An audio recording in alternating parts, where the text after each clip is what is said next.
Hello, how are you doing? You're very welcome. Those of you who were here for the first lecture, welcome back. The lecture we had with Liz Fakite a couple of weeks ago. And for those of you for whom this is the first time coming to the lecture in this series, the series is Insecurity, Surveillance and the State, organised by the Social Sciences here at Edge Hill, part of a series that we're trying to draw attention to some of what we consider to be the most contentious, the most significant issues in society today. The idea of the series, I'll just sort of say one or two things first. Well, by the way, my name is Mark McGovern. I was one of the main organisers of the series here. And what I want to sort of do is say a little bit, first of all, about what the series is trying to do. Give us some idea of why it is that we are looking at the issue we're looking at tonight, the issue of the riots. And then I'll invite our speaker for the night to speak to you. As I say, the series is entitled Insecurity, Surveillance and the State. And I guess the idea behind this was to use as a kind of lens for looking at a range of issues, this notion of insecurity and the ways in particular in which certain groups, communities, organizations in society have become a focus for fear and anxiety. Or to be more exact, perhaps, that a particular portrait of the supposed threat that those communities, those groups, those people represent has become part and parcel of an agenda, really. An agenda which has been set out in terms of supposed notional required security to offset those threats and those dangers. I guess the riots in August this year, which began of course, first of all in Tottenham and then spread to many other cities throughout England, not least, of course, locally here to both Liverpool and Manchester, that those riots have, apart from anything else, become something of a touchstone, dividing public opinion, dividing certainly political opinion, about what are the sources of some of our problems, our issues, and our divisions today. You know, should we be looking for things like social exclusion, economic marginalization, oppressive state practices to help us to understand, to come to terms with and explain events such as the riots? Or, as was somewhat more popular perhaps in much of the press during the time and many ways since, are we supposed to be looking for things like a breakdown of family life, decline of a sense of responsibility and respect for the law, particularly amongst the young, and the loss of a work ethic to explain such phenomena? Now, these debates are extremely current. Many of you, I'm sure, certainly I'm sure Owen's going to talk about it tonight, will be aware of the recent material that came out this week, brought out by The Guardian, who in collaboration with the LSE has produced a really quite substantive piece of social research, really, on the kind of the root causes, or certainly the perceptions of the root causes of the riots.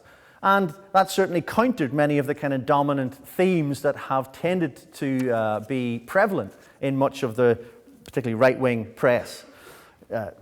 People pointed to issues around, policing, stop and search powers, about a sense of injustice as key factors, as opposed to things like Twitter, social media, gangs, as if they were somehow the part and parcel of explaining to us what it is that the problem is.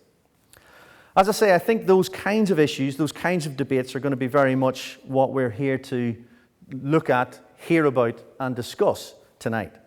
And we're extremely privileged and pleased, I think, to have with us Owen Jones, who will deliver tonight's lecture.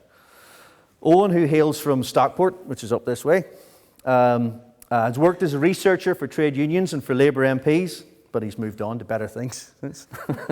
And has since gone on to become a writer and commentator on political affairs. Many of you will have encountered him on a range of kind of media outlets, television and radio, and in things that he's written for The Guardian, Sunday Mirror, The Independent, The New Statesman, and many, many other newspapers and journals. He's also the author of what I think is a quite fine and excellent and highly readable book, Chavs, The Demonization of the Working Class, which was published by Verso earlier this year, and which I believe in the conversation we were having earlier on, certainly according to some, is the best-selling political book in this country this year, and with good reason. I think it's a very fine, sweeping analysis of this kind of structural and cultural changes that have, in particularly through this kind of ubiquitous figure of the chav, have led to a growing denigration of working class lives, peoples and communities. Indeed, in many ways a denial of the very existence of class and of working classness as things which matter to us and things through which we should be using to understand the world in which we live. This kind of figure of the chav then has become dominant within the political realm. To quote Owen himself, what the Tories are doing at the moment is placing the chav myth at the heart of British politics so as to entrench the idea that there are entire communities around Britain crawling with feckless, delinquent, violent and sexually debauched no-hopers. Or what some of us refer to as old Etonians, I think. It's in that context then, this representational assault on working class people, that I'd like to invite Owen to talk to us tonight on the theme of After the Backlash, the Riots and the Right. Owen.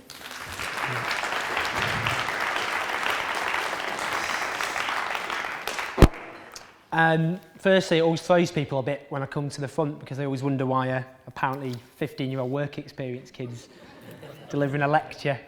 I opened the door the other day and someone asked, so are your parents in? Which was a low point. I'm chuffed to be here.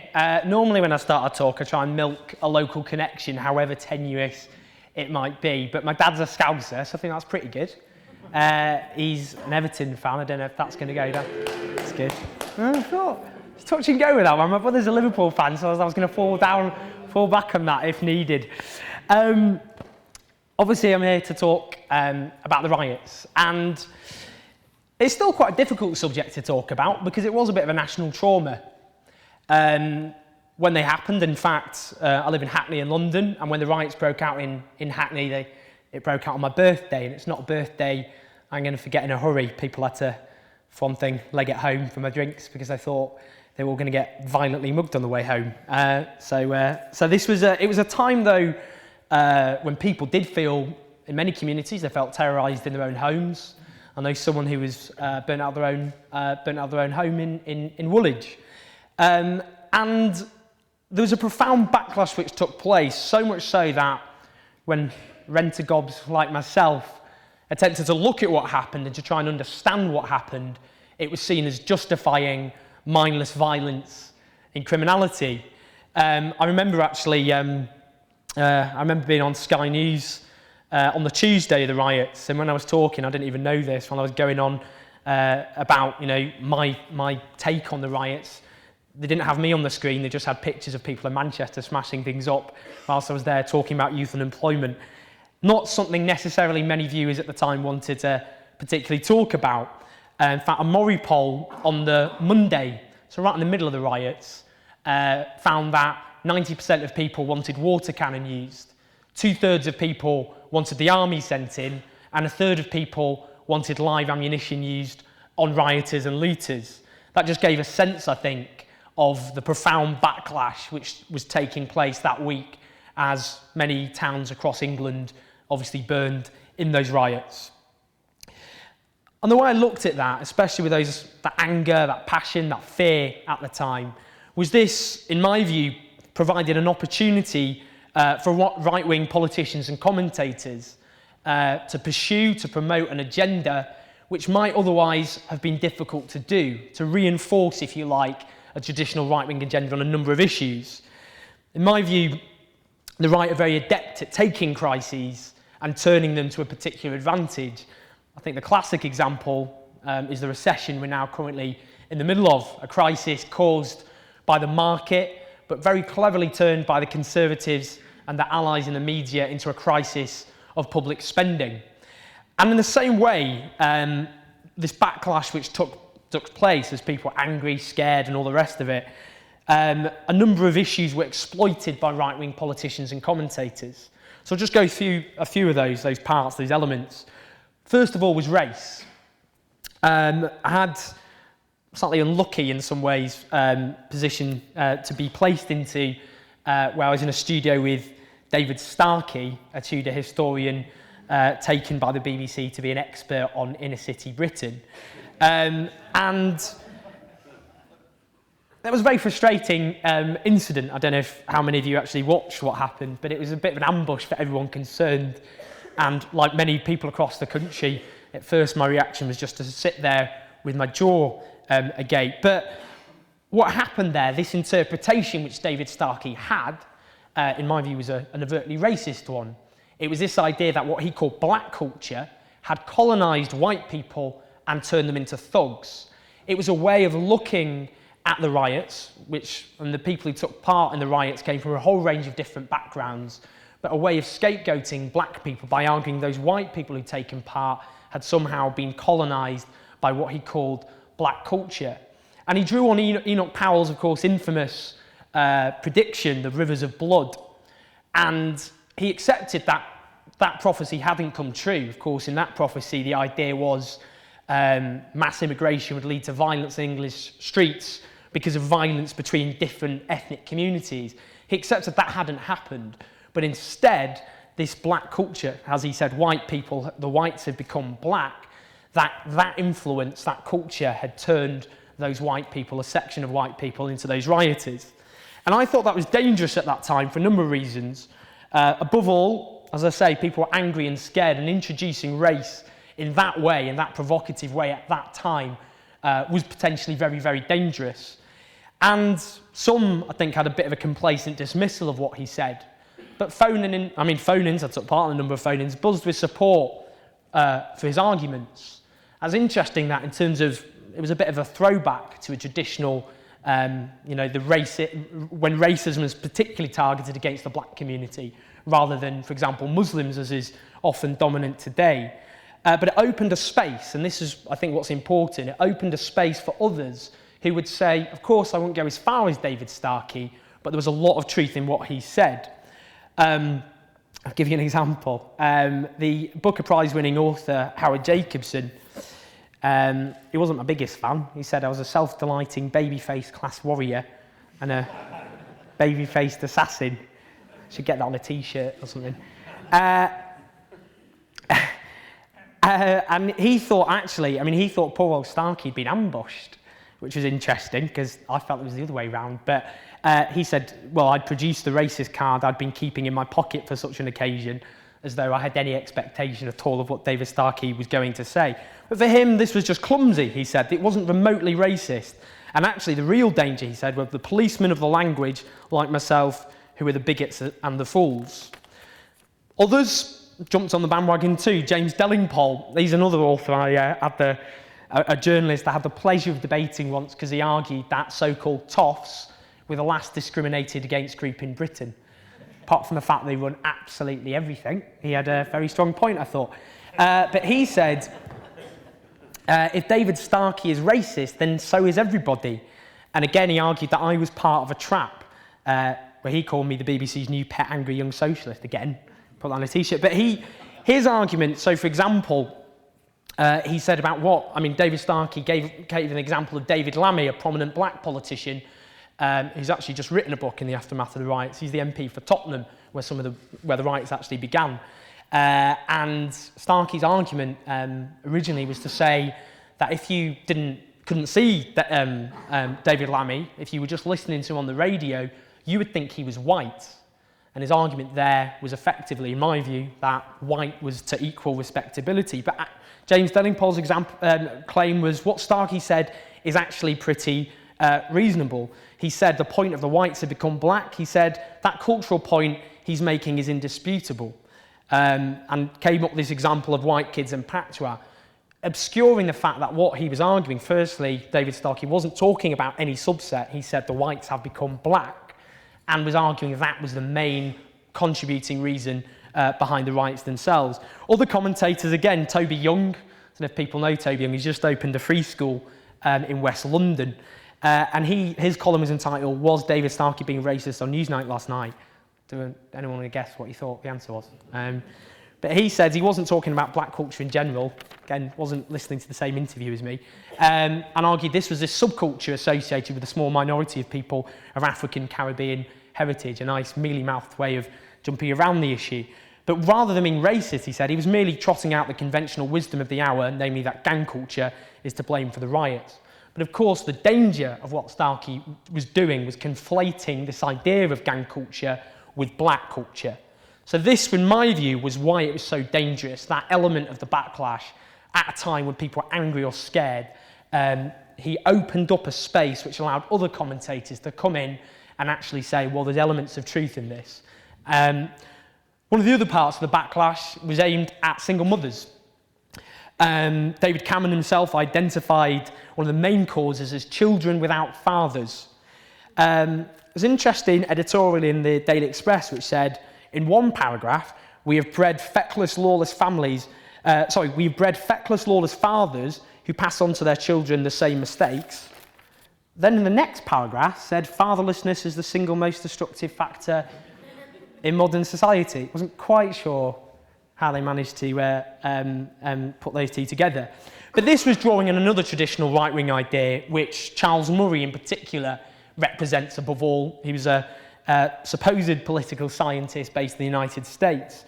And he had this idea, which he promoted heavily in the 1980s, which became very influential at the time, that family breakdown amongst lower socioeconomic classes had created an underclass.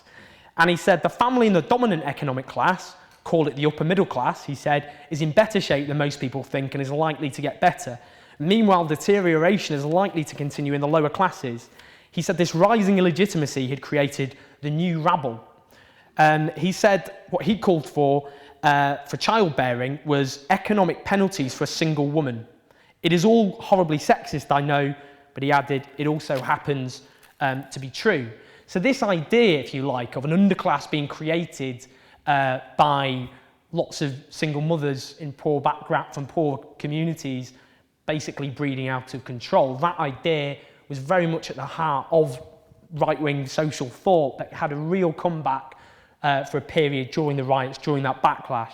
It's interesting just to take on those arguments because the Children's Society looked into all of this and they found that conflict in a family had 10 times more of an impact on a child than the family structure.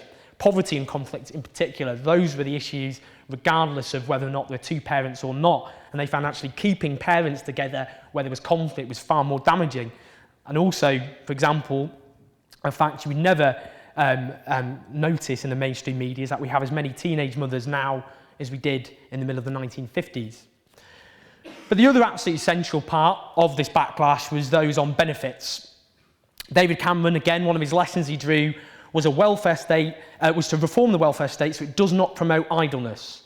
But above all, there was this idea, which was bandied around, this phrase, particularly by Kenneth Clarke, was the idea of a feral underclass. Now, this is a bit of a development, in my view, on this idea of the undeserving poor. It's the idea of a poor that's not just undeserving, it's actually like animals. Now, one of the things I've been interested in is this idea that we're all middle class now. Britain's supposedly supposed to be a middle class society, except for this feckless, problematic rump. That's all that's supposed to be left outside of that. And Ian Duncan Smith, I've seen the government, he's our guardian of the welfare state, so it's in safe hands. He argued that there were problems on estates which the middle class majority has ignored for too long, and this is what he looked at. But other commentators weren't quite so sensitive in their language, if you like. Richard Littlejohn, for example, in fact, feel free to heckle at any point. It's like panto. He said it was a wolf pack of feral inner-city waifs and strays and called for them to be clubbed like baby seals. And this sort of language was very common throughout the media. There was kind of different riffs on the idea of feral youths. And this was this intention, again, this construction of the idea of a feral underclass which didn't have the same norms, didn't have the same behaviour as the rest of middle-class, decent, respectable society. Now, during this backlash again, we saw law and order policy swing dramatically to the right. Actually, this government had been toying with actually under Kenneth Clarke, he's obviously the Justice Secretary with a more liberal law and order policy. But sentiment, as I say, when you've got a third of people wanting live ammunition used on rioters, it's clear that Britain moved several notches to the right on law and order in just a matter of a couple of days. And in this atmosphere, we saw a very huge demand, obviously, for the toughest possible sentences. Give you one example. One rioter who'd never committed a crime before was jailed for 6 months for stealing £3.50 worth of water in Greater Manchester. The Greater Manchester Twitter feed seemed to have been taken over by one of the sacked journalists from News of the World. I'll give you an example of one tweet. Mother of two, not involved in disorder, jailed for 5 months, they put 5 in capitals to emphasise it, for accepting shorts looted from shop. There were no excuses. They then had to delete that and apologise. And another example, for example, 2 men were jailed for 4 years at Chester Crown Court, one of them for setting up an event inciting a riot. None of these riots actually happened. What was interesting about this, the MPs demanding tough action, was of course many of them had stolen, arguably, from the taxpayer, the same sorts of widescreen TVs that were being carted out of shops, admittedly in a slightly more disorderly fashion. Gerald Kaufman, a Labour backbencher, he stood up and demanded tough action. Same Gerald Kaufman who claimed £8,500 for a Bang & Olufsen TV set, he just had to pay it back, whilst obviously someone who stole £3.50 worth of water was sent to jail for six months.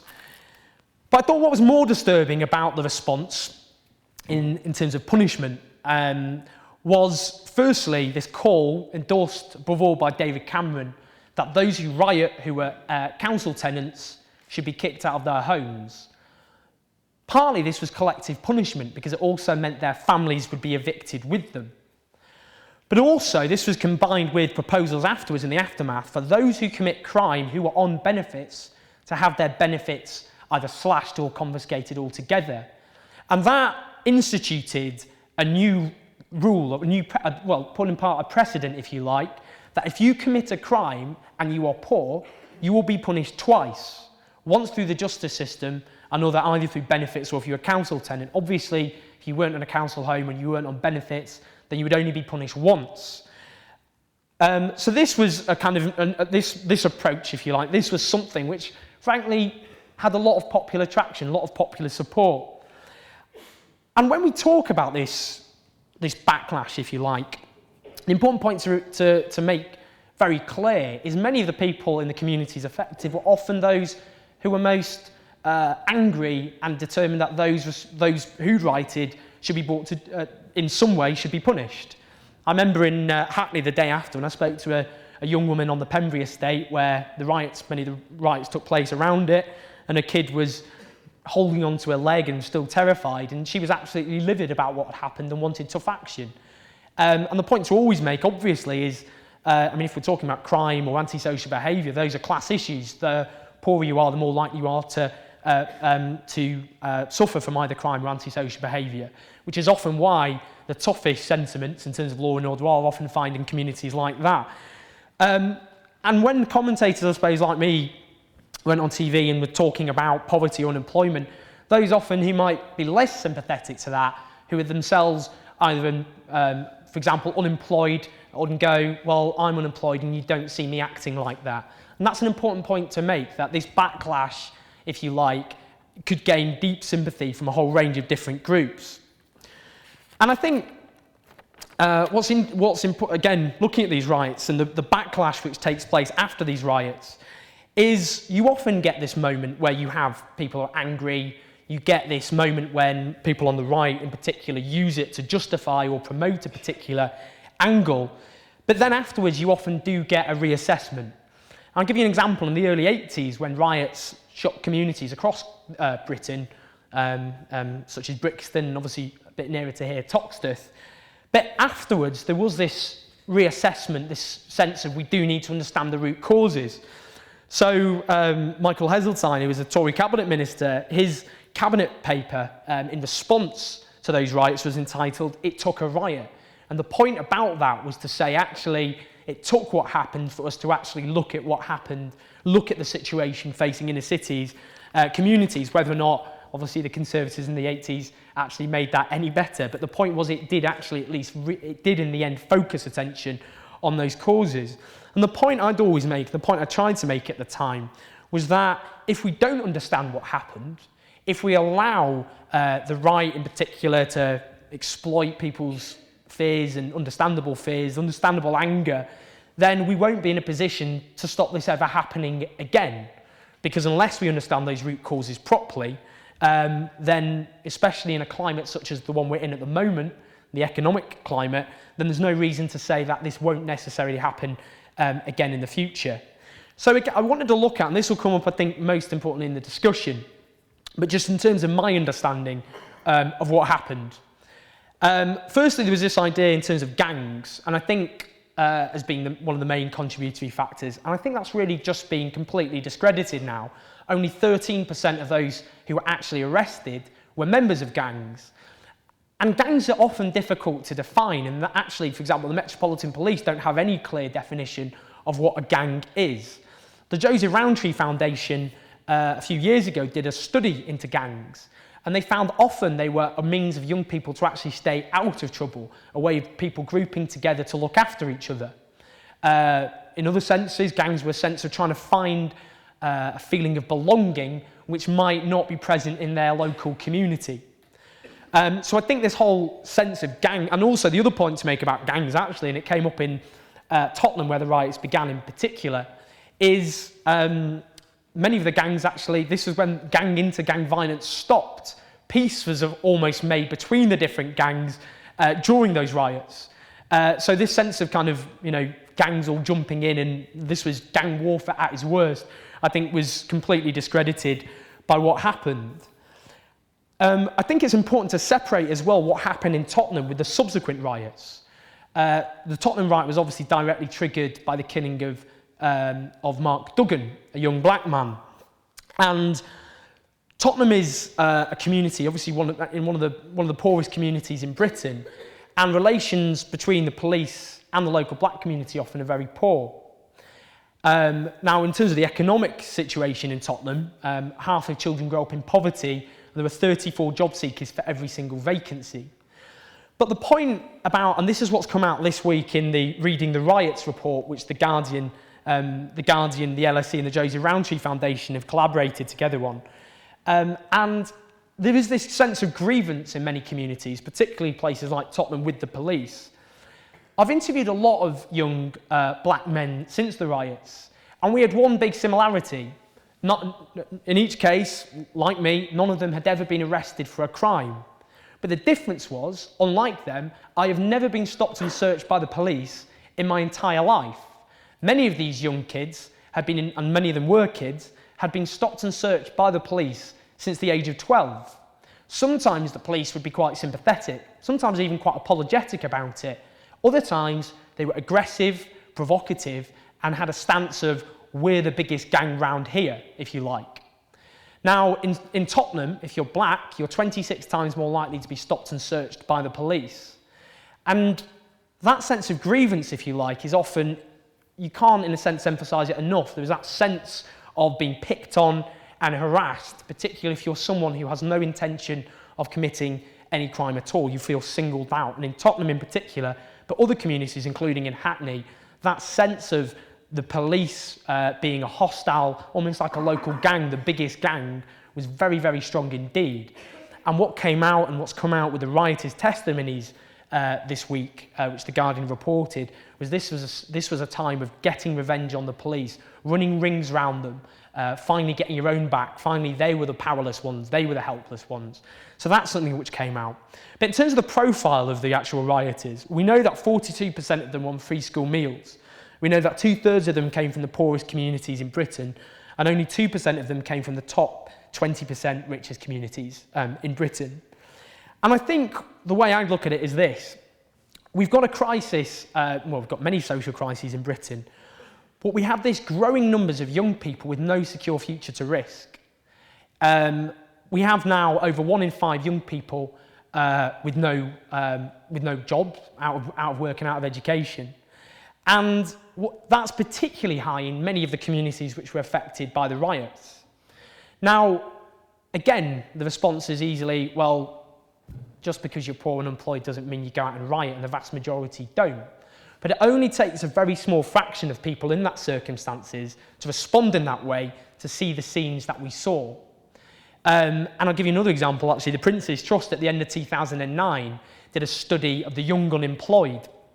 And they found that young unemployed people were far more likely to be depressed, suffer from anxiety, even have suicidal ideations.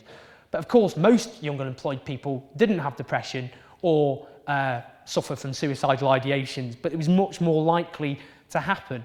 And in a sense, this is one way of looking at it in the same way. It only takes a small proportion to respond in this way to get the sort of response that we saw. And in many of these communities, one of the legacies, I think, this is one of the results of one of the legacies, in particular the 80s, where middle-income skilled jobs were sucked out of the economy. And if we think maybe over a generation ago now, there was this opportunity for young men in particular when they left school at the age of 16 to get a skilled apprenticeship, which opened a gateway to a job which gave life a bit of a structure, kind of socialised people in a sense. And people often think industry, they think, well, that's just kind of a northern phenomenon that happened, but it also happened in London. So in 1979, 1.25 million people worked in manufacturing. It's now just 200,000 today, and obviously declining fast. And often there's this sense where many young men from those communities will leave school at 16 and there's nothing obvious waiting for them at the end of it. There's no obvious work, and the work that's available is often low paid, insecure, in the service sector, and not the sort of work which had the same prestige, however backbreaking and dirty many of the jobs which disappeared were, but had the same prestige those jobs had. So we're talking about retail, we're talking about call centres, but often work which is insecure. So that sense of having a job to aspire to which gave structure, that disappearing, I think, had a big role. And that came out actually, including in Tottenham with the interviews with people in the local community. They spoke of the disappearance of local industry and the impact that it had. But I also think there was this lethal combination of inequality and consumerism. We're a hyper-consumerist society, and in lots of ways we're defined by what we wear and what we own. And the thing I was least surprised about was the looting of trainers. I remember growing up, and the obsession with trainers seems almost ridiculous now, but it was a massive, massive thing, and people got stressed about it, because if you had crap trainers, you're going to get picked on. They were a huge status symbol. So I think what was interesting is you got things like Foot Locker getting looted, and then Selfridges next door just getting burned to the ground with no one taking anything, even though the value of the goods was actually higher, because there was nothing there of any relevance. And I think in a hyper-consumer society where we're so defined by what we wear, and all young people, well, the vast majority want to be part of it or feel they have no choice to be part of it, if a large section feel they don't have any access to it, then that fuels a sense of grievance. And in London in particular, London is one of the most unequal cities on earth. The top 10% are worth 274 times the bottom 10%. And unlike Paris, where in Paris the more affluent are concentrated in the middle, and the poorest are mostly concentrated in the suburbs, the so-called banlieue. In fact, riots took place in those banlieues at the end of 2005. We don't have that pattern in London. Actually, we have the richest and the poorest often living almost on top of each other. So take Hackney, where the riots took place, one of the poorest boroughs in Britain, but also has pockets of huge affluence. And often there's this sense, and this came up particularly actually in the Clapham riots, where you have the railway track separating two very different communities. There was a sense almost of being taunted by people seeing lives they were likely or felt they were never likely to have. And I think that had a huge role, that inequality. And in fact, work by Kate Pickett and Richard Wilkinson, I don't know if people have read the book, The Spirit Level, have found a positive correlation between unequal societies and levels of disorder. So I think that was an important factor as well. But I think what's important about this, and this is why I think the discussion's particularly important, is it's not just an ideological sort of beef with the right. The point was, if that was allowed to remain the case, the fact they'd obviously fuel, in my view, a very reactionary, dangerous agenda, but it would stop us actually understanding what happened. And it was very complicated, and there's no single explanation. But if we don't understand what happened, then the danger is this was just a dark foreshadow of worse to come.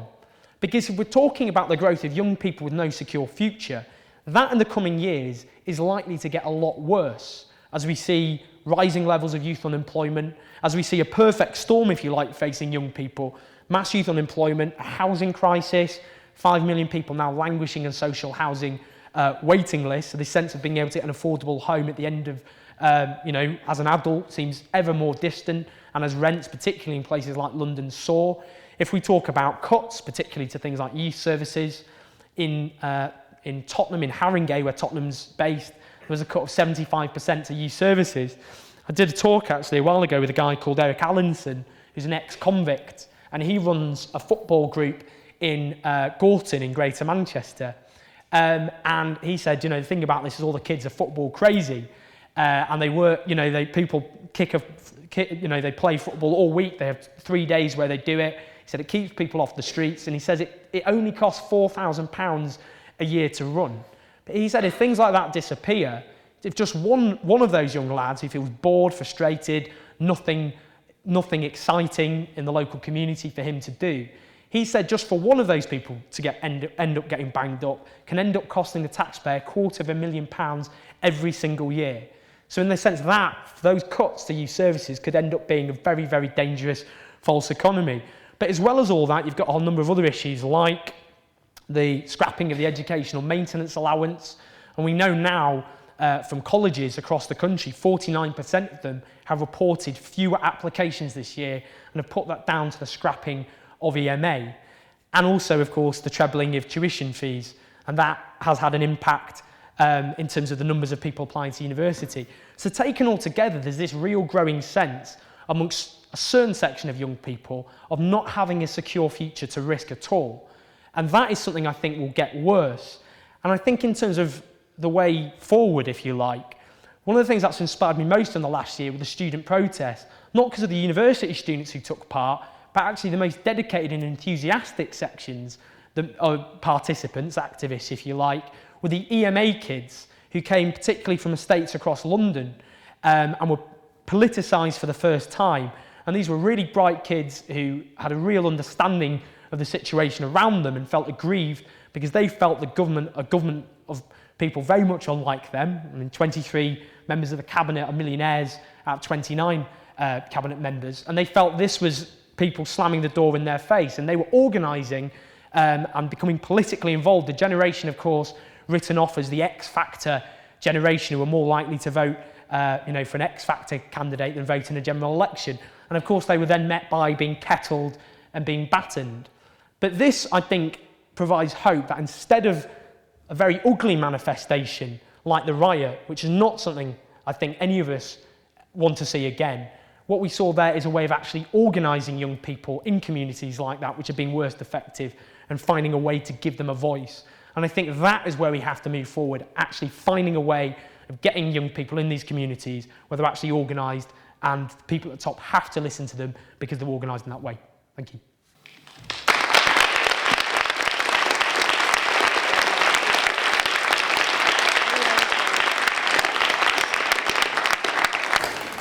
Okay, Owen, thanks very much for that. It was an absolutely excellent talk there. Although I have to tell you, if I'd known that your father was a fellow Evertonian, I'd have invited him. So, I take it you didn't follow in your father's footsteps. I'm afraid not, no. Feckless you. No, feckless you. Fell under class.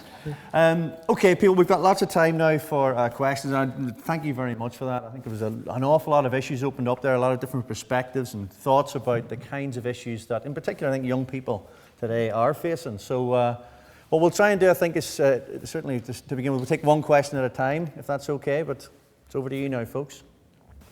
What I'd like to ask is, do you think we talk about the way forward? Do you think for a start, it would be the ideal starting point would be to bring back a sense of responsibility and discipline, not from the police, but from teachers and parents, where I think that there should be the starting point to ensure that children have a sense of responsibility and just in other words, an idea of what is right and what is wrong. Do you think that should be the starting point, most and foremost?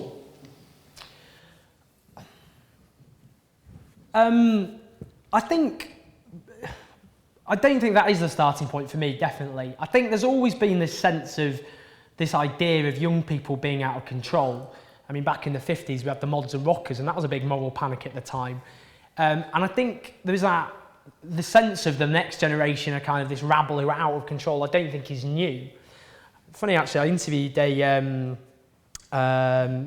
someone who was in Birmingham, and he was I think he was a mod, and he was talking about his experience in the back in the 50s and looking at young people today, and he thought this idea that actually, you know, young people now are far worse than they were in the past was actually massively overstated. He thought, you know, this idea that, you know, the last generation were far better was actually hugely overblown. And I think, above all, I think if we just look at the profile of the people who were involved in terms of their economic background, you know, in terms of the communities that were involved, I don't think it was poor parenting that was responsible, unless we're going to argue in those communities parenting is a lot worse. Sorry, go on. Yeah, but I would never blame the parents or the teachers. What my gripe is with is sort of those in the establishment types who think, like, for example, because you hear about from teachers and parents saying that they can't control their kids for fear of retribution, either by only a minority of kids reporting to them to the police, or teachers being reported to their head teachers and being suspended.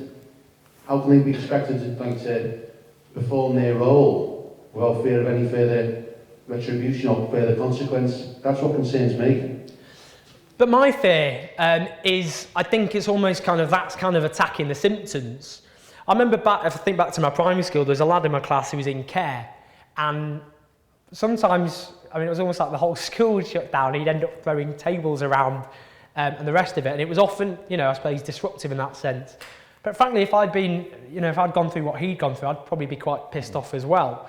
And I think often, if we think about antisocial behaviour, if we think about the way, if we look at the level of truanting, for example, which is far more likely to happen in poorer communities than I mean, there is a class basis to that. And it's almost like a vote of no confidence in the education system. You know, there's this sense, and I've come across this repeatedly actually, of young people who feel there's no point going to school because they don't see what the end point is. They don't see, in a sense, what the purpose is. And lashing out in a way, or kind of not taking it seriously, you know, making teachers' lives a nightmare is a kind of one symptom of that. It's a sense of this has no relevance even to my life. So I think the root causes have to be addressed, because I think about antisocial behaviour as well. I went to Ashington, which used to be the biggest mining village in the world until the pit closed in 1986. And there's a real problem with antisocial behaviour there, which people spoke about. But there was a sense and understanding that came about because you had lots of young people who didn't really feel they had anything to aspire to. They didn't really have any secure future. People were often bored and frustrated. So I think those are the sorts of issues we have to tackle, rather than just going for the symptoms, which is lots of angry or bored kids who act in a very antisocial way. Okay. I suppose they could all be mentored by members of the Bullington Club. Well, exactly, yeah. You know, and they know teach them how to do it properly. How to smash a restaurant up I properly. think we had one up there. Oh, sorry, okay. Hi, sorry. Thanks very much for coming along tonight. It was really enjoyable. I was reading up on the riots after they happened. They were kind of fascinating to me. I'm a sociology student here. And I heard Kenneth Clarke talk about the criminal class, not the criminal underclass. It kind of brought home to me this notion of the separating out of the new government, the farce government, sorry, of the separating out of the classes, that they're trying to almost put a barrier between. But what I read also was that approximately 91% of the rioters were actually male, or seen to be male. Do you think that part of this could almost be considered, with the sort of deindustrialisation of the country, could be considered a crisis in masculinity? And do you think the response could be also considered in that way? Yeah, I think that's a really strong point, actually. I think that the fact that 9 out of 10 of those who were charged certainly were men is a really important point to make. And I think that has a lot to do, as you said, well, the disappearance of these skilled middle-income jobs which disappeared, which provided something to aspire to, because these were often jobs which had a lot of, in a sense, prestige, but they were often pillars of the local community, and they had a lot of self-worth attached. And I've interviewed a lot of call centre workers and people who work in shops, and often there's a sense of real, profound actual alienation from those jobs. They're not something they have a strong sense of pride in. Often there's a sense of almost just living for the weekend. You just go out and get drunk with your mates. There's not a sense of this is something I'm proud of, this is providing a structure. So I think that disappearance of jobs, I mean, again, not to glorify a lot of them, because they were dirty and backbreaking and excluded women to a large degree, but there was a sense of pride attached, and there was a sense of aspiration, there was a structure, and I think that disappeared so quickly in this country, and that it left a vacuum that wasn't properly replaced. So I do think if we look at these riots, I think this growth of particularly young men who don't necessarily have that structure, the same structure, or something to aspire to in that way, I think is definitely, that could be seen as one symptom. Just quickly, do you think the response, if you look at the response, I mean, I make the point that, you look at 99.9% of government are male, do you think the response in that was almost this is not the male crisis, this is a class crisis? Because they're trying to pull the country's view away from the deindustrialisation, away from the cuts, away from the things that are being created. It could be seen as a gender issue, almost, in this upper class response to this lower class man. This is what obviously the lower class male is sort of aiming for, is the politics. They're going, I'm never going to have that, and this is why they've rioted. Do you think their response was almost like, you're never going to have this, but you can't riot? Men are supposed to look like us, men are supposed to behave like us. We're the stand-up man, David Cameron's the stand-up man, as it were.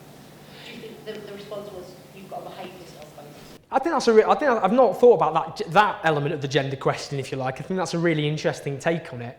I think above all, the response was trying to deflect in any way any social economic causes whatsoever.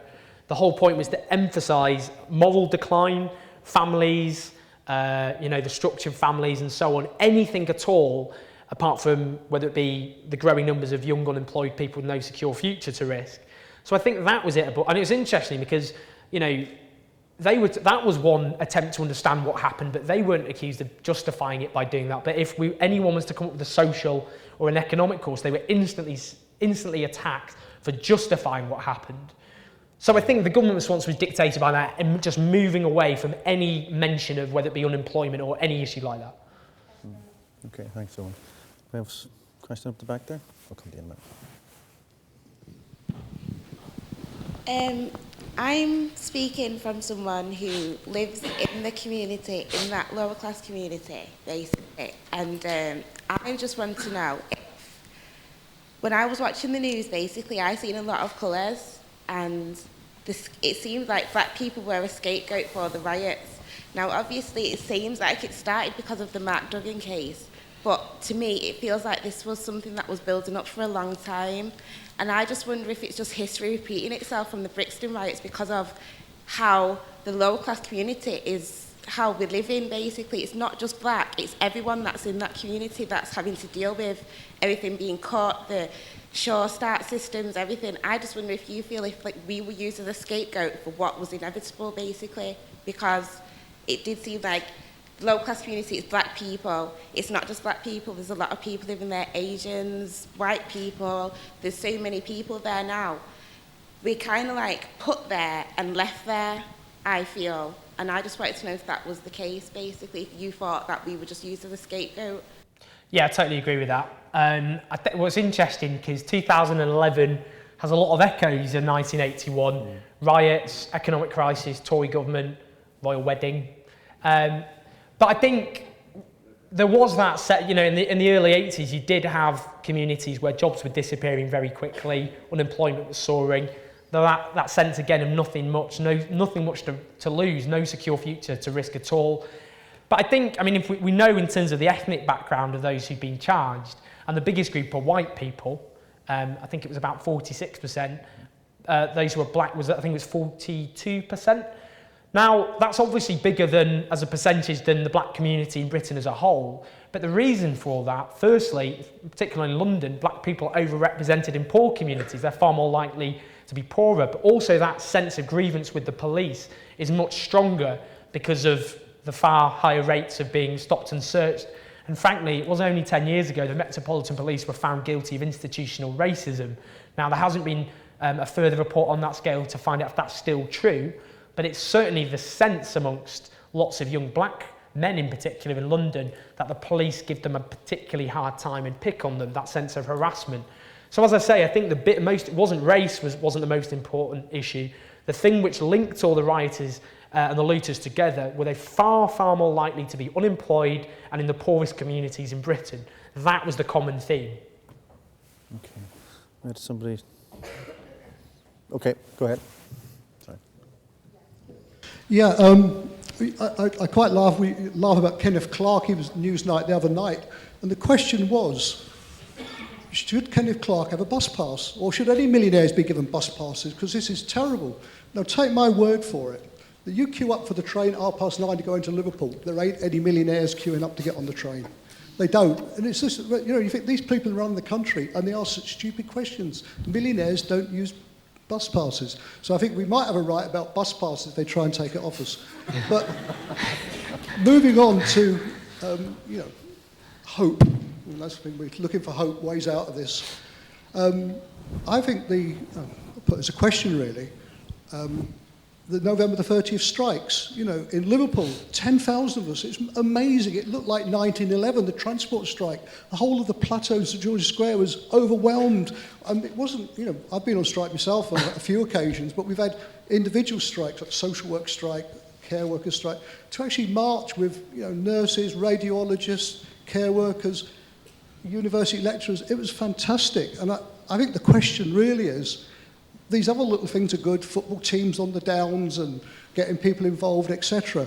But the sheer hope we've got to do is build, I think, to, for this sense of solidarity, of giving a lead to the young people, saying, look, we can beat this back, but we've got to do it from a point of strength. And I think in the workplace, we are in strength. I don't think we could get a football team to get 10,000 on the streets, or maybe Everton could. But so I think, it's that organised working class we need to be looking at and saying we need to be fighting back. So I completely agree with that. Really eloquently put. I think, what we've seen actually in the interviews which came out this week with the Guardians reading the Riots project was a very, very profound sense of pessimism amongst those who rioted and looted. There was no sense at all of anything to look forward to whatsoever. But what we saw, and I think actually just skipping back a bit in terms of the student movement, last November the 10th, the first big student protest, and that for the first time was young people who hadn't been politically organised whatsoever, coming out, there's 52,000, it was only expected 20,000 would turn up, and getting a real sense of people's potential power for the first time.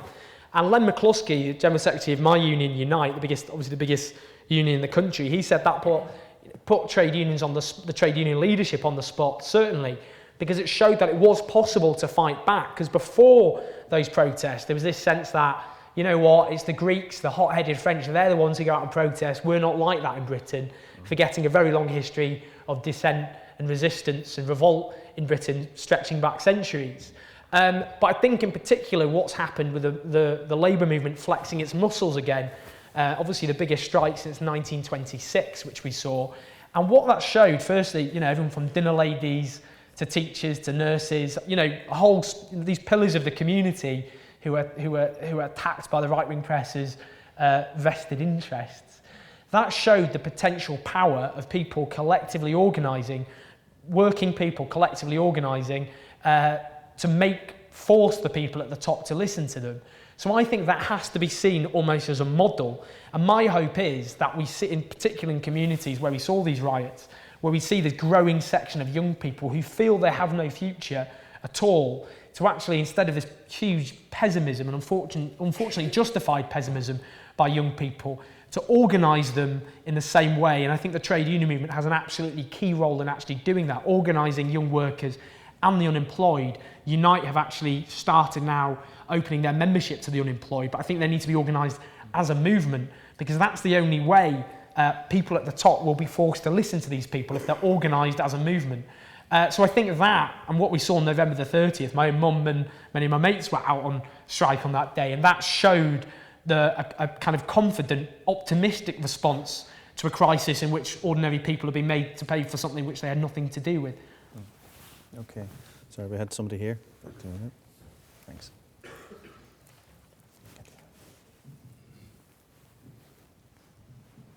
Owen, I was very taken by your reminder about Heseltine saying in 1981, you know, it took a riot, and I was probably about the same age as you are now when the riots happened, and I witnessed them on the streets of Liverpool. And it's worth reminding ourselves, Heseltine is a Tory toff who was in a Thatcher government, and they appointed an upper-class law lord, Scarman, to report on the Brixton riots. And in the first few pages of the Scarman report, Scarman talks about police brutality and intimidation, and he talks about social and economic inequality.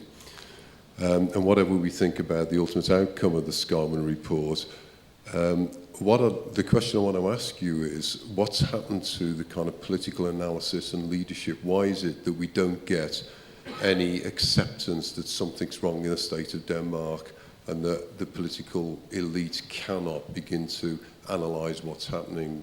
And it seems to me they respond more like the Tory red tops than they do intelligent people. So I'd like your perspective on that. I think the main problem is the lack of an organised left, which would probably, that would be making those arguments, particularly, you know, the dramatic weakening of the labour movement in the 1980s, and almost the disappearance of the left as a mass political force. And instead, obviously, we have this consensus, New Labour and the Tories, you know, on each side having a kind of shared consensus on a whole range of issues, social, economic and law and order. And I think that's the problem, really. It's that lack of an organised left to make those sorts of arguments, or at least be in existence to actually force those debates. Because the problem was, other than you know, as I say, a scattering of rent-a-gobs like myself, you didn't really have that debate being forced on the agenda. You just had lots of right-wing commentators and people, as you say, from actually very privileged backgrounds, talking, agreeing, singing from the same hymn sheet, which is this is mindless criminality. So that has to be forced on the agenda, but we can only do that, I think, if we have a movement which actually allows us, forces those issues on the agenda. It's just not there at the moment. We'll take the gentleman over here. I mean, one thing I would say, we are sometimes in danger, though, of nostalgia, being nostalgic about the past. I mean, the reaction to the riots in 1981, generally speaking, too, were about kind of this mob violence, race-orientated. It wasn't necessary. I mean, you're right about some of the reports, although what they did with them is another thing. But, exactly. I think there's the organised working class lost as well, Sorry, we're down over here.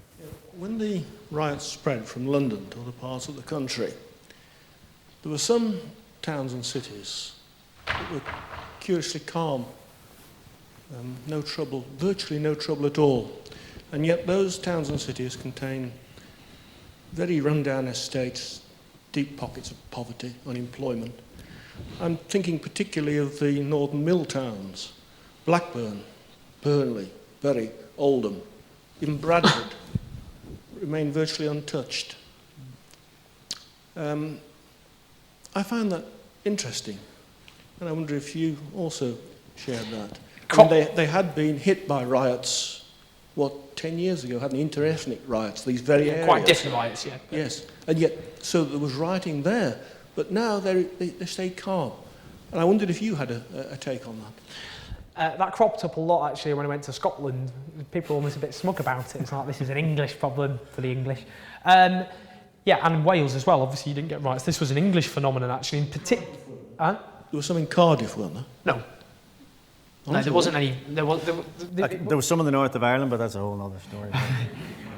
It wasn't. But as you say, in particular towns. My argument about that is, I think that's where inequality comes in, because you talk about these communities, often, very poor communities that, frankly, not communities with a big extremes of wealth. You don't have, like you have in London, some of the poorest people living alongside some of the richest people in Britain. If you think of former mining communities, I mean, the distribution of wealth, I mean, you've got lots of poverty, but you don't necessarily have other people who live in particularly comfortable or particularly wealthy circumstances. And I think this is where Pickett and Wilkinson's research comes in, this link between inequality and this type of civil disorder. But that's one take on it, and I think that's something which needs a proper amount of research as to why certain towns burned and were looted and whilst others didn't. I mean, from not very far with a stone's throw of Blackburn, you have a very, very wealthy area. You have a lot of millionaires just up towards the Forest of Bowland, you know, very... They're not living in Blackburn itself, probably. On the edges of Blackburn. I mean, I wondered whether there might be something to do with the composition of those towns. In what sense? What composition? In the sense that they are very Muslim Asians who take very strong families and take very great interest in the behaviour of their children. But as you know, we did have riots in those communities a decade ago. They were interesting riots. Yeah, they were interracial riots, but they were still for different reasons. But now they didn't go and smash up their shops because probably their uncle owned them. Possibly. I mean, what was, you know, I mean, in these communities, some of the, I mean, in Hackney, if I think of Hackney, I remember one shop which got looted and burned to the ground. Lots of people, you know, this was a shop many of the people looting it themselves may well have used and were likely to have used because, I mean, this was one of the main shops in the local, just next to the Pembury estate. Yeah, I'm not sure, as I say, it's something which needs a proper amount of work, but I do think that the huge amount of inequality in London in particular, especially where you have people living almost on top of each other, I do think that has a huge role, and you also have those extremes to a lesser degree, but still very big extremes in Manchester and Birmingham in particular. So I think the worst riots did take place in very unequal cities where you have people from those different backgrounds almost living sometimes around the corner from each other. You would say it might be worth looking at. Oh no, it needs to be looked at. You're absolutely right. No, I think that's an element that has to be looked into. Why did, why didn't Burnley or whatever? Why didn't they riot and why did Manchester riot? Absolutely. And even the places I think that did riot, you know, there's different complexities. I think about the nature of them and precisely what the targets were. Each riot was different. Manchester was very different to Liverpool, I think, for example. You know, completely different from Hackney. Very different. And if I think Croydon, actually, in South London, the Croydon riot was completely different from the one that took place in Hackney. In Croydon, it almost was just people going into shops and looting them, with no attempt to confront the police. Whilst in Hackney, in particular in Tottenham, people were directly going for the police. Yeah. Right. Yeah, I wonder whether, given that these riots did happen, and given that very clearly there are still large areas of major urban areas in the country which have not really seen any great levels of improvement throughout the years of public expenditure and so on. And I think that for the left, one question which we have to ask ourselves is why, in fact, despite the extra spending that took place, it clearly didn't make the difference that it should have done to the poorest communities. And I'd certainly suggest that it shows that expenditure itself isn't enough. Without redistribution, then you're likely to retain the sort of differences between poorest and richest, which still very clearly exist and indeed increased during the new Labour years despite the additional public spending. The point about redistribution, well, that inequality growing in the new Labour period, I think is a really important point to make, because before the recession began, 4 years before the recession began, so 2004 onwards, for the bottom half, their pay stagnated, and for the bottom third, it actually declined in those years. So even during the boom period, as it's seen, for the bottom third, their living standards were actually declining and were being subsidised by access to cheap credit. So that's a really important point to make, because if we think of London in particular, where you've got, I think now and during this recession, whilst we're going through the biggest squeeze in living standards since the 1920s for the average British family, for the top FTSE 100 directors, their pay went up by 49% this year and by 55% last year. And that was, wasn't quite as extreme during the boom period, but that was very much an issue. So I agree, but although, the problem was in those communities as well, often it was a bit of a sticking plaster approach. You've got those jobs, those middle income skilled jobs disappeared, and they were replaced with fewer jobs, which were more insecure, had less prestigious action, were often lower paid. So I think that is a big factor, and as this recession bites, that sticking plaster is very easily coming off. Well, and also many of those jobs were actually within the public sector. We can now see how the new Labour government failed to actually enact legislation that meant the Tories couldn't destroy some of the good things it did actually manage to do.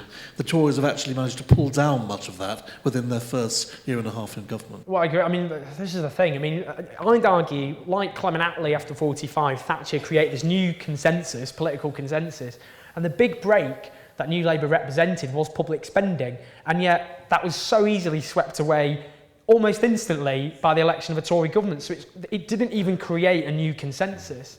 And that will have, especially in communities, well, I think North East in particular, but other communities where, with the destruction of those traditional industries, the public sector almost filled the vacuum, those communities are going to be absolutely hammered by what's going to happen. Well, same in Liverpool, same in areas around Greater Manchester. Well, I'd like to thank you enormously for contributing to social and cultural geographies, which I teach here, and many of my students are here, so I'm sure you're getting a lot of applause from them. However, I'm intrigued by all these spins which are coming in the media, and particularly the one you started off with, these white space being colonized by the black space. I wonder, is that have any sort of positive effect on the multiculturalism, or in terms of the future of Islamophobia? Can you see any of the positive backlash on the multiculturalism? Oh, positive in terms of positive backlash against the sort of attempt to introduce race. Yeah. Yeah, I think to a degree actually, because I think the danger was, I suspected David Starkey was trying to set himself up as a new Enoch Powell.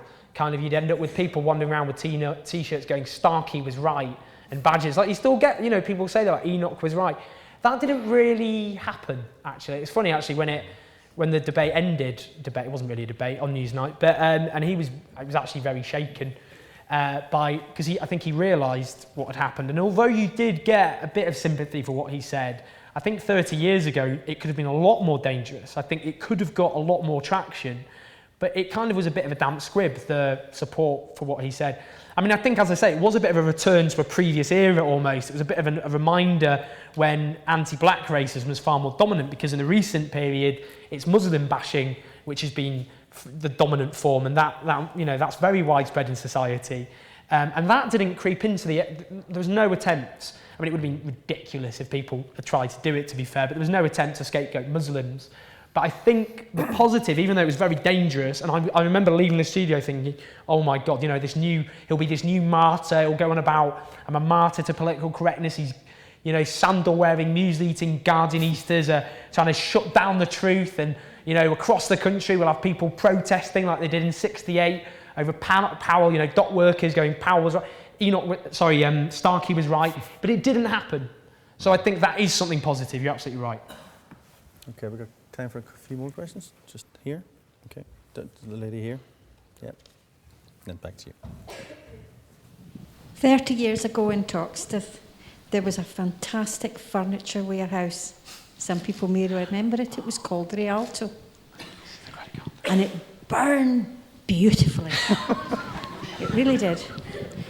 And then in Toxteth, just a few weeks ago, it was also the furniture warehouse, and it burned beautifully. And I wonder if the youngsters that are at the riots now, what they were told by their parents about the last generation's riots. Did any of them at all mention the experience of 30 years ago when they were talking to you? They didn't actually. I mean, in Tottenham, that has cropped up, because you had the Broadwater Farm riots in the mid-'80s, where Bernie Grant, the local MP at the time, no, he was leader of the council, so it was before he became an MP, in Tottenham, and he said the police got a good hiding, which caused a bit of a kerfuffle at the time, because obviously a police officer was actually killed during those riots. But that hasn't cropped up in terms of the well, I don't know, do you have some of the young rioters with their parents involved with the riots in the mid-'80s? Call that a riot, son. Yeah. I'll show you a riot. That were rubbish. Yeah, I don't know. I mean, yeah, possibly. I think that's interesting. Yeah, I mean they were a different obviously there were different riots, but I think the problem we had this time is people said these riots weren't like those riots, and people said, you know, those riots, they had some justification, but they weren't saying that at the time, were they? At the time, people were saying, you know, some of the similar things. These are just greedy, violent youngsters, you know, the whole thing in terms of scapegoating black people. And I think in time to come, people will look at these riots in a similar way. And I think they already are, actually. I think this idea, this is just this out-of-control feral underclass, and that's why we have these riots, as if that's any explanation. That's already been put to one side, and, you know, people like me aren't just being shouted down as, you know, inciting violent or justifying violence by even having the temerity to suggest that the fact over 1 in 5 young people don't have a job might have something to do with it. Got somebody over here, and then we'll come to yourself, and then Paul.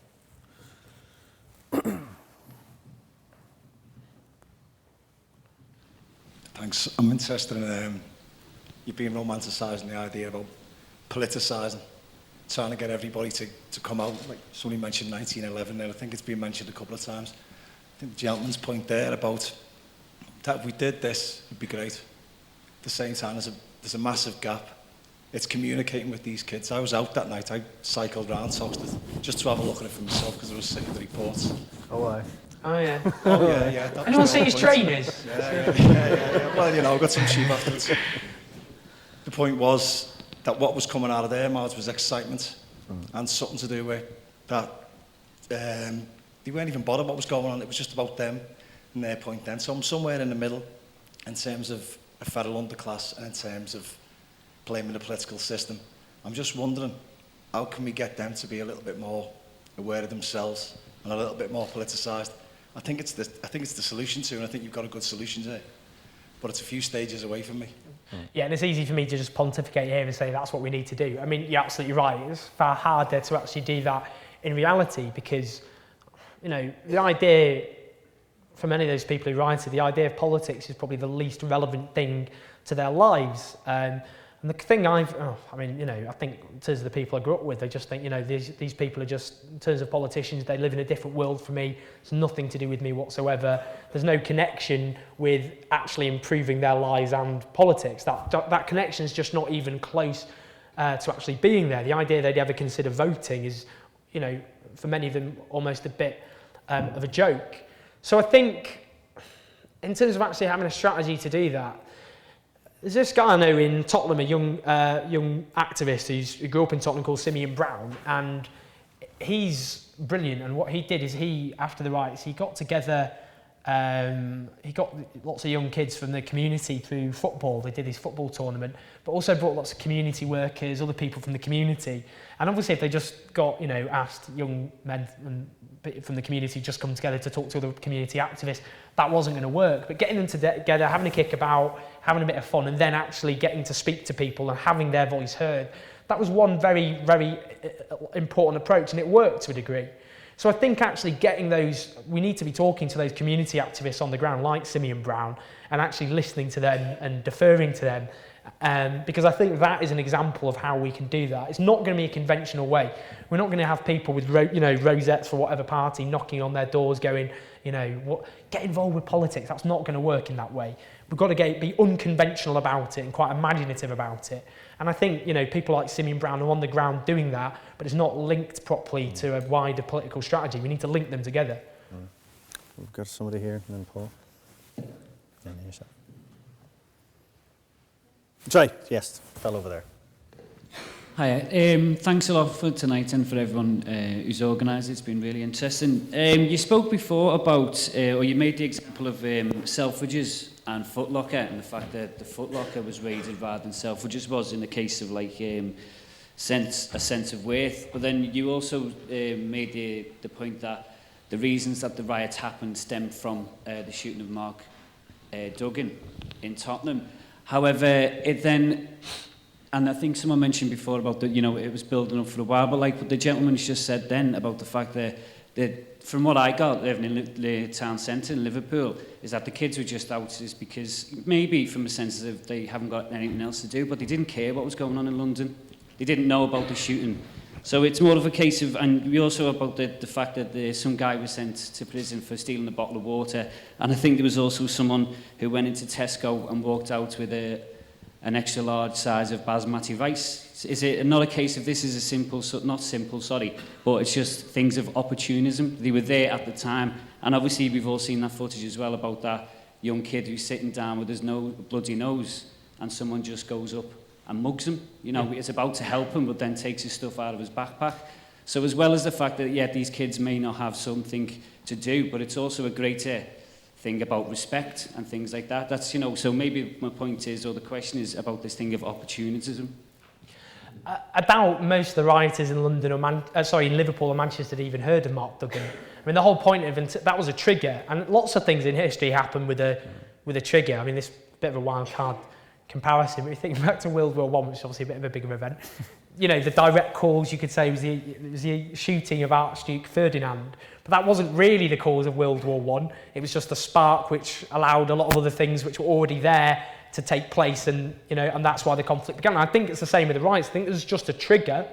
And in Tottenham, as I say, Tottenham was a different riot from the other riots which took place. And that's an important point to make, because it was in Tottenham directly triggered by the killing of Mark Duggan. The police kept his body for 36 hours. It then came out the stuff about him shooting at the police and being a bullet in the car radio was found to be false. That was a police bullet. All the rest of it, all that distrust, that anger, because it stemmed from a peaceful protest, and apparently a 16-year-old girl was mishandled by the police, and it escalated from there. But the point was that then showed, that riot then, people obviously across the country saw that, and it was seen as kind of, you know, nothing to do with Mark Duggan, but it's possible to run rings around the police. Yeah. It was possible. And as you say, there were lots of different motives. Some of it was just total opportunism. Some of it was just having a laugh with the mates. Some of it was a bit of a thrill. Some of it was to show off, to, you know, I was there, this is what happened. There were lots of different reasons. But I don't think, even if, you know, someone's just, you know, I want to nick some free stuff, that's cropped up. And you ask some of the writers, I just wanted to nick some free stuff. It was there, so I thought I'll take it and go. But the point I'm making is all those different motives, what brings it together is I don't think they would have done it if they felt they had a secure future to risk. I think what would have, if people felt they had something to risk, a future to risk, they wouldn't necessarily risk throwing it all away for the sake of a couple of trainers from Foot Locker. So that's the point. So the motives are all different, but what brings it all together is it only because lots of people might have walked past it and thought, well, obviously, you know, they might have been tempted, but then they thought of what the consequences are going to be for me. I'll lose my job. You know, I could be sent to prison, and that'll have huge ramifications for the rest of my life. What if you think is I could just take this, and what's going to happen to me? But again, as well, look, you talk about the thing, you know, everyone said this thing about the fellow working class, and you're talking about teenagers and hoodies, which has always been an issue for the past few years. But at the same point in saying that these people haven't got a future to risk, at the end of the day, everyone that's sitting in this room now is potentially students or even who works. We, to a certain extent, everything that's going on at the minute, surely we're going through the same sort of thing. So again, it's, you know, so how can we go about that? Do we then go out and start buying because in the next few years we haven't got a job to look forward to? Well, no one's saying that. I mean, obviously, no one's. Again, it's not to justify the riots. No one's saying that a riot is that's the way forward if the future's looking a bit bleak. But I think, I mean, there's levels of bleakness, isn't there? I mean, if you don't have a job, if most of your mates don't have a job, if there's no prospect of getting a job, then I think that, I mean, that's a total, I mean, and most of those people, as I say, the important point to make is most of those people didn't riot or loot. But if you have so many young people who don't have a job and don't feel they're likely to get a job, only takes a small percentage, and we're talking actually in the riots, actually quite a small percentage for that to happen. Yesterday I was in Newham, one of the poorest boroughs in London, and I was talking to 15, 16-year-old kids, school kids. And, you know, again, no one was kind of, you know, people were saying, well, the problem with the riots was almost it makes us look bad. But they had that sense of, they understood why it happened because they didn't feel they had anything to look forward to. And the other point they made is we're not listened to, and the only time we got listened to at all was when people started smashing things up. So even though I don't think any of those kids are likely to ever go out and riot, there was a sense of there was nothing for us to look forward to in this community. There's no sense of getting a job. There's no sense of a secure future. So I think Paul at the back there. Sorry, right at the back. Paul. Sorry, I'll come to you in a minute. Yeah, and yourself. What is your assessment of Labour's response to the riots? Well, I don't know. Where do you start with Labour's response to anything at the moment? don't know what it is. I don't think they know what it is. At first, at first you had, during that backlash period, they were singing pretty much from the same note. You had some exceptions. Ken Livingstone made a bit of a cack-handed intervention, but he did talk about the effect of, obviously, the recession and cuts together, and got quite a furious response, because at that time, I remember, as I say, doing it, and people saying, well, you're justifying what they're doing, even when you're saying, obviously, just trying to understand what happened. But in the end, there was a sense, there was a look, it was raised, this idea of young people who have no opportunities. That was raised in the end by Labour. It wasn't done in a very convincing way, and it was kind of almost throwaway comments. There wasn't any serious kind of, this is a crisis facing communities across the country, we need to address this, or this will happen again. It was a case of, obviously, this was terrible, feral youths and all the rest of it. There was a link with what people at the top had done. I remember this link, and between the fact that bankers, politicians and the rest of it had themselves looted. And I thought that was interesting, but I don't think, at the moment, I think the problem with Labour is they're not I think the Labour leadership's all over the shop, but not presenting its ideas in a way that actually connects with people's experiences. So it was almost a kind of like throwaway response, kind of, I think there may be young people with no opportunities and we need to address that, but no real serious approach to that, which is what we desperately need. And Labour, if any party is going to make that case, then it should be the Labour leadership. Yeah, thanks again for a very interesting and stimulating talk, especially your emphasis on trying to explain the riots rather than just rehearse propaganda. But I'm wondering, when you mentioned consumerism as one of the causes, if you've come across this argument, which I'll put to you, the argument is that there's something positive about rioting because there is a healthy disrespect for private property, and it prefigures the future society, which would be based on where goods would be free and it would be based on need. It was a form of direct appropriation, bypassing the market mechanism. That's an argument I associate with the anarchist movement. I wonder if you've come across it and what your opinion is. Yeah, I don't think what we saw was some sort of, obviously, and you're not arguing this, some sort of nascent emerging anarchist movement, which was consciously attempting to sort of create a new society which wasn't based around the profit principle. And I think, as someone on the left, I'd like to see a society which isn't based around the idea of the profit principle, so a society based on social need.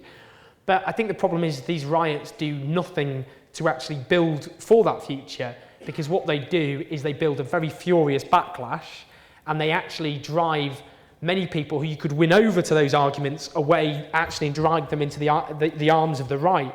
If we think of the United States and the recent history of the US in the 60s and 70s, we had the riots, huge riots in inner city, in cities across, entire cities in the US burned. If we think we've had riots there, we should look at what happened in the US in the late 1960s in places like Detroit. And Martin Luther King at the time said the riots are the voice of the unheard. But the problem with all of that, even though actually it did help focus attention on the oppression of African Americans, it also drove large sections of white working class Americans into the arms of the populist right. And, I think of right-wing politicians at the time, people like George Wallace, Richard Nixon, right up to Reagan, there was that tapping into that. So if we want to build that sort of society, you have to build a mass movement that does that. You don't have it through these sorts of eruptions of desperation, which aren't in any way, or desperation, or, eruption by people with no secure future to risk, because it doesn't do anything to build popular support for those sorts of ideas. Far from it, it actually ends up being very divisive and fueling a very, as we saw, a very aggressive right-wing backlash. Okay, I'm conscious that we're beginning to lose people, so just time for a couple more, I think. I'll take yourself and somebody over there, no? I think that'll be us. That's okay. Thanks for your stimulating and very interesting talk. I want to raise a question of education and just make a few very brief, disparate remarks. Not particularly talking about the frustration of well-educated young people of the ages of, say, early 20s, who have limited opportunities of employment, etc., although that comes into it. But just raise one or two other points. Back in the early 19th century, the Netherlands politician Schimmelpenninck, who comes with cigars, so to speak, but he said that the problem with poverty in the Netherlands at the time, that is in fact the United Netherlands and Belgium at that time, 1815 to 30, he said the problem was lack of general education. I just notice among ethnic minority people in the community where I live, which is sort of poorer Egbert, so to speak, because people often think of Egbert, Liverpool, as being a sort of haven of prosperity, which it isn't, or at least not altogether. I notice the Asian Bangladeshi takeaway man, although poorly educated himself, is very keen on his children's education, and they've both entered higher education. Also, a Chinese takeaway man who's more or less functionally illiterate, although his wife isn't, in English anyway. And they're very keen on education, which some people claim is not so much the case with black in the narrow sense, some black parents and some white parents. We also know that Britain is very low internationally, relatively, for similar countries, with regard to literacy and numeracy. So how about all those factors together, and also the lack of a strong technical, vocational, qualificational tradition in this country, unlike the Protestant countries in Northern Europe? So all those factors together, what about education in all this? Do we know how well educated some of the rioters were? Okay, thank you. Well, just the last point, basically about vocational and also, for example, apprenticeships. If we look at Germany, which is a very good example, where vocational and academic subjects are given equal parity, and you have a structured apprenticeship system which the employers have to actually pay for. And that's something which, I mean, in Germany now, during this, take into account we've got 22% youth unemployment. Youth unemployment in Germany, the same crisis, is only 9%. And you do have these structured jobs. They have this industrial policy as well. They call it, firstly, the high-tech boom, then renewable energy boom. So that gives a structure for lots of people, and there's no sense of a hierarchy, whether you're academically or vocationally gifted. But in terms of education, the way I'd look at it is I think the inequalities we have in our educational system reflect our social and economic inequalities. Middle-class kids have a huge advantage, firstly because of, it's called cultural capital. I'm sure people are familiar with it. And, for example, there was a study done in Scotland recently that showed a kid from an affluent background at the age of 5 has a vocabulary 18 months in advance of someone from the poorest families. So you have that advantage, that cultural capital, being surrounded by books, having university-educated parents. But other things have a huge impact on how well a kid does. The quality of their house, the housing, whether or not they live in poverty, the stresses on some people's lives that poverty puts, not on all, people respond to the same situation in different ways, but poverty can put a huge stress on people's lives. So it's things like diet as well, which again, there's a big class divide when it comes to that. So I think if you take all those factors together, that's why there is a link between, that's why as a whole, middle class kids do far better than kids, for example, who are eligible for free school meals, because they have all those odds stacked in their favour almost from birth. So I don't think it's a failure of, parents in that sense. It's just the fact that if you are in a middle class, comfortable home with parents who are university educated, you have a far bigger advantage. So I think, it's funny actually, the first time I've ever set foot in a private school was the other week. And I went to City of London School to argue for the abolition of private education, which wasn't the natural audience for that sort of argument. But the point I was making was actually they were wasting their money. Because if you compare, although privately educated kids do better than state-educated kids as a whole, if you look at people's backgrounds, people from the same backgrounds go to private school who are in a state school do better at state schools than they do at private schools, partly because the standard of teaching in state schools is actually better than it is in a private school. If you swap around teachers in an inner city school with people who are having kids who are from highly privileged, educated backgrounds, they're not going to do very well. So that is the point I'd always make. It's to do with those social and economic inequalities. So it's one manifestation of that. It's not a cause, if you like, it's a symptom. I think we're more... One thing I'd say is one of the things we should be conscious of too is that, you know, the aspirations that so many young people have grown up with, the idea that if you go to university, if you work hard, if you do all the right things, you will get that career at the end of it, is not true, and it's becoming less true. And if we want to talk about the kinds of things that feed into the potential of alienation and of problems in the future, I think that is the one waiting around the corner, I have to say. I'd like to just draw us to a close now, if that's okay. First of all, I'd like to thank, on my behalf, Owen, and I'd also like to, I thought it was a fantastic talk. I think the sweep of what you were able to explore and think about and make us think about was fabulous.